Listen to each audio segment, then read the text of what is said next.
नमस्कार मित्रांनो, फडणवीस पुण्यात आले आणि निवडणूक फिरून गेली. भाजपच्या 125 प्लस साठी तासभर लावली फिल्डिंग. काय आहे ही बातमी आपण सविस्तर या चॅनलच्या माध्यमातून बघणार आहोत.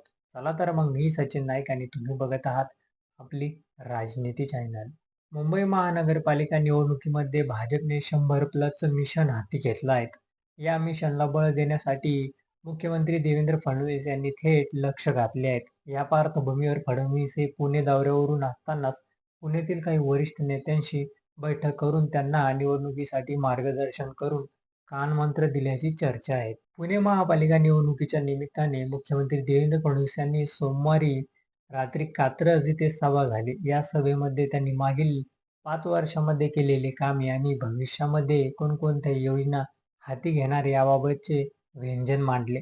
त्यासोबतच उपमुख्यमंत्री अजित पवार यांचं नाव न घेता त्यांनी केलेल्या टीकांचं प्रत्युत्तर दिलं. कार्यकर्त्यांच्या भूतकाळातील चुका दाखवून दिल्या. ही सभा झाल्यानंतर मुख्यमंत्री देवेंद्र फडणवीस हे एअरपोर्टच्या दिशेने रवाना झाले. यावेळी त्यांच्यासोबत खासदार मुरलीधर मोहोळ आणि मंत्री चंद्रकांत पाटील हे देखील होते. या सर्वांचा एकाच गाडीतून प्रवास झाला. विमानतळावर पोहोचताच बंद दाराआड या तिघांनी नेत्यांमध्ये जवळपास 1 तासभर चर्चा झाल्याचं सांगितलं जात आहे. पुणे महानगरपालिकेच्या 2017ची निवडणूक चौरसी झाली होती. या लढ्यामध्ये मतविभाजनाचा फायदा कुठेतरी भाजपाला झाला होता. त्यामुळे भाजपने तब्बल 99 नगरसेवक निवडून आणले होते. यावेळी पुण्यात युती आणि आघाडीचा विचका झाल्याने पुन्हा एकदा 2017ची चौरंगी लढीची परिस्थिती निर्माण झाली असून पुन्हा एकदा भाजपला पोषक वातावरण तयार झाल्याचं दिसत आहे. यावेळी भाजप, शिवसेना, दोन्ही राष्ट्रवादी काँग्रेस आणि महाविकास आघाडी अशी चौरंगी लढत पुण्यामध्ये पाहायला मिळत आहे.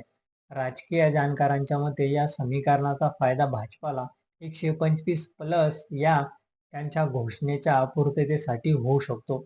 चौरंगी लढत झाल्यास मोठ्या प्रमाणात मतविभाजन होणार आहेत. राष्ट्रवादी काँग्रेस आणि महाविकास आघाडी या दोन्ही पक्षांमध्ये सेक्युलर मत विभागली जाणार आहेत. शिवसेनेचा विचार केल्यास हिंदुत्ववादी व मत विभागली जाण्याची शक्यता असली तरी पुण्यामध्ये शिवसेनेची ताकद इतक्या मोठ्या प्रमाणात नाहीत. त्यामुळे पुण्यातील भाजपाला मानणारी हिंदुत्ववादी मत एकसंघ राहण्याची दाट शक्यता आहेत. मागील 10 वर्षातील पुणे शहरातील लोकसभा, विधानसभा, महापालिका निवडणुका भाजपने एकहाती जिंकल्या आहेत. मेट्रोसह इतर विकास कामामुळे गेल्या दशकात भाजपाला मानणारा वर्ग पुण्यामध्ये मोठ्या प्रमाणात तयार झाला आहे.